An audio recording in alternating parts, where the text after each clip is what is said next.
देश के शिक्षा के ढांचे के खिलाफ है। हिंदुस्तान की जो परिस्थितियां हैं, नई शिक्षा नीति उन परिस्थितियों को पूरा नहीं करती। इसकी जो रिक्वायरमेंट्स हैं उसके हिसाब से दलित को, महिला को शिक्षा नहीं मिलेगी आने वाले टाइम में। अगर आप देखेंगे यूजीसी पहले बहुत सारी स्कॉलरशिप देती थी, आईसीएसआर बहुत सारी स्कॉलरशिप देती थी, वो पीएचडी के लिए भी देती थी, पढ़ाई के लिए भी देती थी। अब यूजीसी में कोई स्कॉलरशिप नहीं है, धीरे धीरे फेज आउट कर रहे हैं, बजट कम होता जा रहा है लगातार। यूजीसी ने पैसे देने बंद कर दिए। ये जो एजुकेशन है, यहाँ तो एक दिन सरकार को ये दिखाने आए थे कि हम आपकी इस नीति के खिलाफ हैं, लेकिन सब लोग अपनी अपनी फील्ड में जाएंगे और इस पे काम करेंगे और आने वाले समय में 2024 में एक काफ़ी बड़े मूवमेंट के तौर पे आप देखेंगे। सरकार कहती है कि जो एनईपी आया है समय के अनुसार इसकी जरूरत बन गई थी। देखिए, कस्तूरी रंगन जी ने एक कमेटी बनाई। मैं भी ये मानता हूँ कि एनईपी का जो प्रीएम्बल इन्होंने लिखा हुआ है उससे बढ़िया कोई लिख नहीं सकता। जो एनईपी का लिखा हुआ है इन्होंने कि भाई हम एक होलिस्टिक स्टूडेंट पैदा करेंगे, लेकिन जब आप उसके अंदर जाएंगे तो समझ में आएगा ना कि होलिस्टिक स्टूडेंट की रिक्वायरमेंट क्या है, कैसे होलिस्टिक स्टूडेंट पैदा करोगे। वो ये कह रहे हैं कि 3000 से कम के अगर कॉलेज होंगे तो क्लस्टर बनेगा। एक टीचर आज सोशियोलॉजी यहाँ पढ़ाएगा, कल वो दूसरे कॉलेज में पढ़ाएगा, तीसरे दिन तीसरे कॉलेज में पढ़ाएगा। जो 3000 से ऊपर के होंगे वो कॉलेज ऑटोनोमस कॉलेज हो जाएंगे। ऑटोनोमस कॉलेज, अपना सिलेबस, अपनी डिग्री, अपनी फीस। पब्लिक फंडेड जो सिस्टम है, जो गवर्नमेंट की ग्रांट है, उससे बच के भागने का एक तरीका है। संपत्तियों के हाथ में चली जाएगी एजुकेशन, बिल्कुल चली जाएगी। सरकार का प्रयास ये है एनईपी में कि इसको प्राइवेटाइज कर दो। क्वालिटी के नाम पे इसका प्राइवेटाइजेशन वो लोग करना चाहते हैं। आम जनता को ये कह रहे हैं कि क्वालिटी एजुकेशन आएगी, कैसे आएगी? प्राइवेट सेक्टर देगा। मोदी साहब ने 10,000 करोड़ रुपए अडानी साहब की यूनिवर्सिटी को दे दिए। जो यूनिवर्सिटी एग्जिस्टेंस में नहीं आई उसको बनाने के लिए केंद्र की सरकार पैसे दे रही है, और जो हरियाणा की एग्जिस्टिंग यूनिवर्सिटी है वो ग्रांट के नाम पे लोन ले रही हैं। सरकार उनको कहती है आपकी ग्रांट बंद, आप हमसे लोन ले लो। जो अमेठी है, पार्ल यूनिवर्सिटी है, लवली यूनिवर्सिटी है, ये कितना काम कर रहे हैं एजुकेशन के क्षेत्र में? सर उनकी तो फेवर में है, उनके फेवर में है ये, उनका हमें भी मालूम है। NIRF रैंकिंग वो लोग करवाते हैं, NAC रैंकिंग करवाते हैं, किस तरह से वो करवाते हैं, सब पैसे का खेल है। गरीब आदमी से आने वाले कुछ समय में एजुकेशन को बिल्कुल विड्रॉ कर देंगे। केवल 2 सेक्शन होंगे, एक जो वंचित लोग हैं वो 10वीं 12वीं तक बढ़ेंगे, और जो हायर एजुकेशन है वो इलीट क्लास के पास चली जाएगी, इलीट यूनिवर्सिटी में। हरियाणा में अशोका यूनिवर्सिटी है, उसकी फ़ीस जाके पता करो कितनी फ़ीस है। लाखों रुपए लेते हैं वो एक सेमेस्टर की फ़ीस के। कितने विद्यार्थी हैं जो लाख रुपए हरियाणा में फ़ीस दे देगा हायर एजुकेशन के लिए?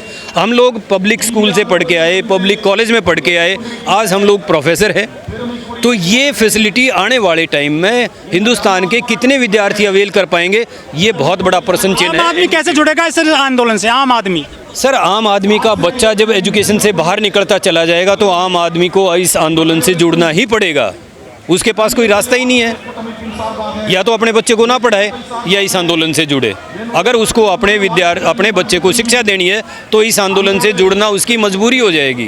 लोग कह रहे हैं कि ये नया भारत है, नया संविधान भी आएगा, नई एजुकेशन आ रही है। वो तो ठीक है, एक डिक्टेटर आदमी कुछ भी लेके आएगा, वो अपने नाम से लेके आएगा सारी चीज़ें।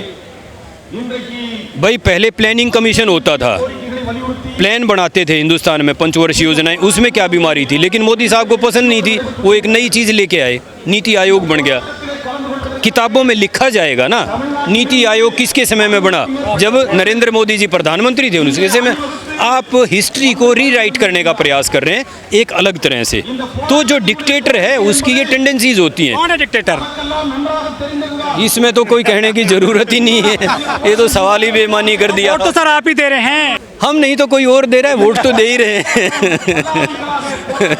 देखिए, जो जागरूक लोग हैं, जिनको नीतियों के बारे में अब स्पष्ट हो गया है कि देश में महंगाई बढ़ रही है, देश में बेरोजगारी बढ़ रही है, देश में विद्यार्थियों को काम नहीं मिल रहा। हम लोग जब शिक्षा ग्रहण करते थे तो हमें ये पता था कि मैं MA या MCOM या MSc करके मैं कहाँ रोज़गार पे जाऊँगा। आज किसी विद्यार्थी को ये नहीं मालूम कि वो एजुकेशन क्यों ले रहा है और वो कहाँ जाएगा। इस नई शिक्षा नीति में भी यही है। इवन हरियाणा के मुख्यमंत्री को भी नहीं मालूम कि नई शिक्षा नीति में क्या चीज़ है, वो क्या दे रहे हैं। उन्होंने कह दिया कि मोदी साहब के आदेश हैं, आपको लागू करनी है। वाइस चांसलर बड़ी तेज़ी के साथ लगे हुए हैं इसको लागू करने में। जब ग्रांट का मसला आता है तो वाइस चांसलर एसोसिएशन को ये कहते हैं यार हमारी ग्रांट रिलीज करवा दो सरकार से।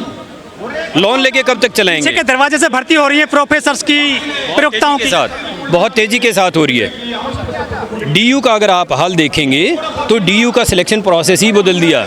जब तक उनके टीचर भर्ती नहीं होते तब तक स्क्रीनिंग कमेटी बढ़ती चली जाती है।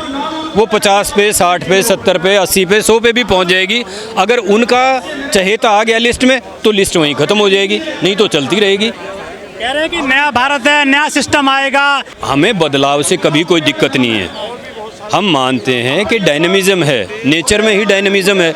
हम बदलाव चाहते हैं, अच्छे के लिए हो। बदलाव ऐसा हो कि आप अपने बजट का 10% एजुकेशन पे खर्च करो, जो अभी 1.5%, 2% कर रहे हो। NEP 2020 को बिना 10% के लागू ही नहीं कर सकते, जो इसके प्रोविजंस हैं। अगर 10% बजट का आपने नहीं खर्च किया, आप इसको लागू ही नहीं कर सकते। विपक्ष में जो लोग बैठे हैं वो क्यों नहीं उस पर आवाज उठा रहे हैं? सब बोल रहे हैं। अब NEP जिस तरह से आई, पार्लियामेंट में डिबेट ही नहीं, बोलेगा कौन कहाँ पे? आपने कैबिनेट अप्रूवल के साथ, ये हिंदुस्तान में पहली बार हुआ है। वो तो भारत का नाम कुछ भी कर सकते हैं, राज है। इंडिया जो शब्द है गुलामी का वर्ड है। बिल्कुल, उनको ये नहीं मालूम कि इंडिया जो वर्ड ये आया कहाँ से। हेरोडस ने 443 BC में नक्शा बनाया था और उस नक्शे में इंडस रिवर थी। उस इंडस रिवर के साथ में जो था उसको इसने इंडिया नाम दिया। आज से 250 साल पहले, 2500 साल पहले इंडस रिवर के नाम इंडिया नाम पड़ा, ना कि अंग्रेज़ों ने इसको नाम दिया। ये तो एक प्रचार का तरीका है। भारत क्या है, सीधा हिंदुस्तान ही रख लो ना, थोड़े दिन बाद हिंदुस्तान रखना पड़ेगा। हम सब लोग AI फैक्टो के मेंबर हैं, All India Federation of University and College Teachers Organisation. AI फैक्टो JFME के साथ मिल के ये धरना ऑर्गेनाइज़ किया है और इस धरने का जो पर्पज़ है वो है roll back NEP 2020, national education policy जो मोदी गवर्नमेंट लेके आई कोरोना टाइम में। उस एजुकेशन पॉलिसी को अगर पूरी तरह से इम्प्लीमेंट कर दिया गया तो ना शिक्षा बचेगी, ना विद्यार्थी बचेंगे, ना टीचर्स बचेंगे। तो AI फैक्टो ने अपनी नेशनल एग्जीक्यूटिव में ये डिसाइड किया कि हम लोग इसका विरोध करें, इस एजुकेशन पॉलिसी का, क्योंकि ये ना शिक्षक के फेवर में है, ना विद्यार्थी के फेवर में है, ना सोसाइटी के फेवर में है। इसलिए आज का जो धरना है AI फैक्टो और JFME ने जॉइंट यहाँ पे रखा हुआ है। JFME और AI फैक्टो इस धरने के बाद अपने अपने प्रांत में जाएंगे लोग और वहाँ छोटी मीटिंग्स करने का प्लान हुआ है। जैसे हरियाणा में हमने 3 सितंबर को रोहतक में एक मीटिंग की थी जिसमें सभी संगठन थे, विद्यार्थियों के भी, स्कूल टीचर्स के भी, हायर सेकेंडरी टीचर्स के भी, कॉलेज टीचर्स के भी, सब लोग वहाँ पे थे। और वहाँ पे ये तय हुआ कि स्कूल टीचर्स अपने स्कूल में जाएं, अपने गांव में जाएं, इस बात को लेके कॉलेज टीचर्स और यूनिवर्सिटी टीचर अपनी यूनिवर्सिटी और कॉलेजेस में जाएं, वहाँ विद्यार्थियों को भी बताएं और टीचर्स को भी बताएं। हरियाणा में तो जो स्कूल बेचे जा रहे हैं, सरकारी निजीकरण किया जा रहा है एजुकेशन का हरियाणा में, इसीलिए तो हम इसका विरोध कर रहे हैं। हरियाणा सरकार देश की पहली सरकार है जो 2025 तक इस NEP को इम्प्लीमेंट करने पे उतारू है, बिना किसी तैयारी के। उसका NEP का इम्प्लीमेंटेशन का एक ही एजेंडा है और वो एजेंडा है स्कूलों का रैशनलाइजेशन करना। जहाँ विद्यार्थियों की संख्या कम है वहाँ पे टीचर्स का रैशनलाइजेशन करके, और उन्होंने 3800 पोस्ट स्कूल में से ख़त्म ही कर दी हैं कि ये पोस्ट ही नहीं बची हुई हैं। तो जो वैकेंट पोस्ट, बच्चे नहीं हरियाणा में पढ़ने के लिए बच्चे हैं, लेकिन हरियाणा में उन्होंने एक साथ में चिराग योजना लागू की हुई है। अगर प्राइवेट स्कूल में जाओगे तो सरकार 1500 रुपये देगी फीस के प्राइवेट स्कूल को, सरकारी स्कूल में आओगे तो सरकार पैसे लेगी फीस के।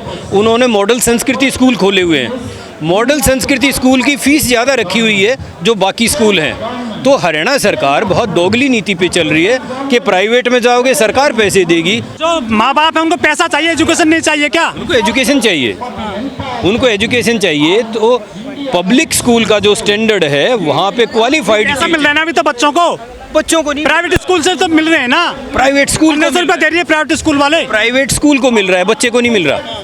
बच्चे को नहीं दे रहे, वो प्राइवेट स्कूल को दे रहे हैं।